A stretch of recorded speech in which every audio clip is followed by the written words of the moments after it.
क्या नरेश मीणा एक बार फिर से समरावता और देवली उनियारा के लोगों के लिए पुलिस से भिड़ने वाले हैं? नरेश मीणा ने साफ तौर पर ऐलान कर दिया है कि 30 जनवरी को देवली उनियारा के कोटड़ी मोड़ चौराहे से बड़ा जन आंदोलन किया जाएगा। क्या नरेश मीणा फिर से सरकार और प्रशासन की चिंता बढ़ाने वाले हैं? क्या नरेश मीणा का ये जन आंदोलन अगर सरकार और प्रशासन को रास नहीं आया तो क्या नरेश मीणा को सरकार फिर से जेल भेज सकती है? नरेश मीणा ने महिलाओं पर पुलिस के द्वारा की गई बर्बरता को लेकर यह जन आंदोलन का ऐलान किया है। साथ में नरेश मीणा ने यह भी कहा है कि समरावता गांव के लोगों की मांग आज भी इतना समय बीतने के बाद लंबित है। साथ ही नरेश मीणा ने अशोक चांदना पर ऐसा वार किया है कि अगर चांदना नरेश मीणा को सुनेंगे तो उनके पैरों तले जमीन खिसक जाएगी। अशोक चांदना ने एक भाषण दिया था जिसमें नरेश मीणा हो या फिर प्रभुदयाल सैनी हो या प्रहलाद गुंजल और धीरज गुर्जर, इनको कहीं ना कहीं इशारों में रोजड़ा कहा था। अब जानते हैं रोजड़ा जो हमारी फसल खराब करने के लिए आते हैं। अब नरेश मीणा ने तो ये भी कह दिया कि हम लोगों को ये रोजड़ा बता रहे हैं। रोजड़ा वो होता है जिसके लिए लोग सड़क पर भी सावधानी से चलते हैं और हादसे का हमेशा डर बना रहता है। अगर ये चारों रोजड़े हिंडोली के अंदर घुस गए तो अशोक चांदना की राजनीति को पूरी तरह खत्म कर देंगे। नरेश मीणा ने अशोक चांदना को लेकर क्या कुछ कहा है वो भी आपको सुनवाएंगे, लेकिन उससे पहले जन आंदोलन की यह आहट पहले से ही सरकार और प्रशासन के कानून में गूंजने लगी है। क्या कुछ नरेश मीणा ने लिखा है और किस तरीके से पीले चावल बांटने के लिए जब नरेश मीणा पहुंचते हैं तो किस तरीके से नरेश मीणा का स्वागत किया गया। देखिए,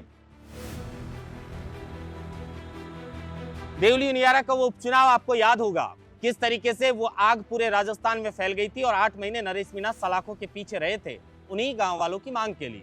अब उन्हीं गांव वालों की मांग के लिए, महिलाओं की मांग के लिए और किसानों की मांग के लिए फिर से नरेश मीणा एक बड़ा आंदोलन करने जा रहे हैं। जरा एक बार वो पढ़ के प्रेस नोट सुनाते हैं जो जन आंदोलन का नरेश मीणा ने आमंत्रण दिया है। जन आंदोलन का आमंत्रण। बामणावतों की ढाणी से नरेश मीणा ने पीले चावल देकर किया संघर्ष का आह्वान। बूंदी, भगत सिंह सेना के प्रमुख एवं किसान नेता नरेश मीणा गुरुवार को बूंदी जिले के हाड़ौती विधानसभा क्षेत्र के अंतर्गत बामणावतों की ढाणी में आयोजित एक धार्मिक कार्यक्रम में मुख्य अतिथि के रूप में उपस्थित रहे। कार्यक्रम में बड़ी संख्या में ग्रामीणों की भागीदारी रही। इस अवसर पर ग्रामीणों को संबोधित करते हुए किसान नेता नरेश मीणा ने क्षेत्र में बढ़ती जन समस्याओं और पुलिस द्वारा निर्दोष लोगों पर किए जा रहे अत्याचारों के विरोध में देवली विधानसभा के सौंप थाना क्षेत्र अंतर्गत कोटड़ी चौराहे पर बड़े जन आंदोलन का आह्वान किया है। उन्होंने ग्रामीणों को पीले चावल देकर आंदोलन में शामिल होने का आमंत्रण दिया है। साथ ही अशोक चांदना पर भी कई जुबानी हमला ये कह सकते हैं कि नरेश मीणा की ओर से किया गया है। अब आपको पहले समझा देते हैं नरेश मीणा और अशोक चांदना के बीच आखिर ऐसा क्या हुआ। दरअसल इन दोनों के बीच जो मनमुटाव है इसकी कहानी आज से नहीं है।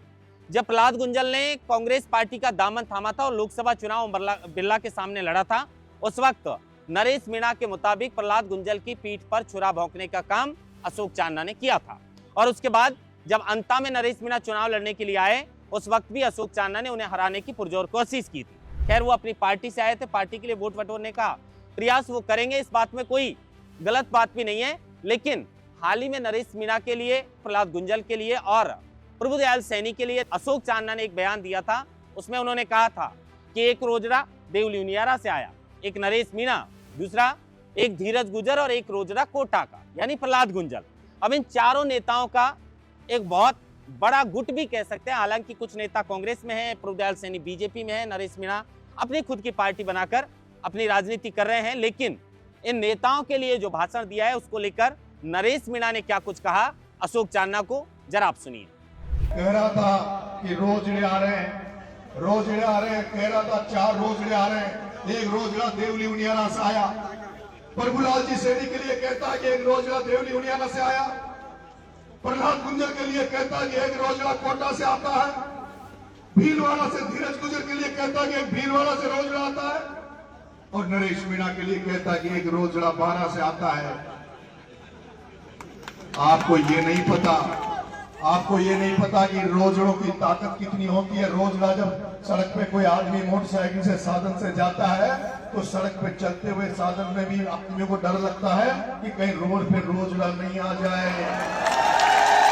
सड़क पे चलते हुए व्यक्तियों को भी डर लगता है कि कहीं सड़क पे रोजड़ा नहीं आ जाए। अगर रोजड़ा आ गया तो एक्सीडेंट हो जाएगा, कहीं जान न गंवानी नहीं पड़ जाए।